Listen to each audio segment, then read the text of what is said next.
America चुनाव से 2 महीने पहले एबीसी न्यूज चैनल के मंच पर डेमोक्रेटिक उम्मीदवार कमला हैरिस और रिपब्लिकन उम्मीदवार डोनाल्ड ट्रंप आमने सामने आए। जो बाइडेन के रेस से बाहर होने के बाद ट्रंप के साथ कमला की ये पहली डिबेट थी।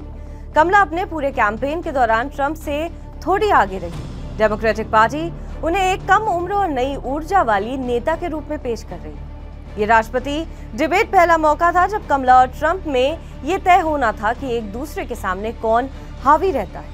ट्रंप पहले भी ऐसे 5 से 6 डिबेट में हिस्सा ले चुके हैं, लेकिन कमला हैरिस के लिए ये अनुभव पहला था। कमला हैरिस ने इस डिबेट में भी ट्रंप पर हावी रहने की पूरी कोशिश की और उन्हें ऐसा करने में कामयाबी भी मिली है। उन्होंने ट्रंप के कमजोर पॉइंट्स को पकड़े रखा और उन पर दबाव बनाया। ट्रंप के लिए ये डिबेट पिछली डिबेट से बहुत अलग रही और वे पूरी डिबेट के दौरान आक्रामक होने की बजाय डिफेंसिव और गुस्से में दिखाई दिए।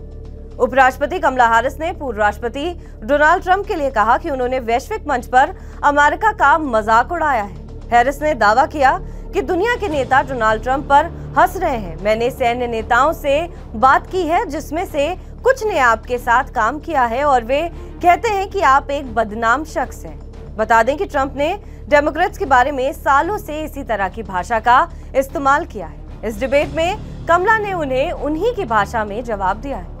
दोनों नेताओं ने एक दूसरे के ऊपर खूब व्यक्तिगत हमले किए। कमला ने ट्रंप पर चल रहे मुकदमों और 2020 के चुनाव में हार के बाद अपने समर्थकों को कैपिटल पर चढ़ाई करने के लिए उकसाने को लेकर हमला किया। इसके साथ ट्रंप को अमेरिका को नस्ली आधार पर बांटने की कोशिश करने वाला नेता भी बताया और कहा कि वे एक त्रासदी है।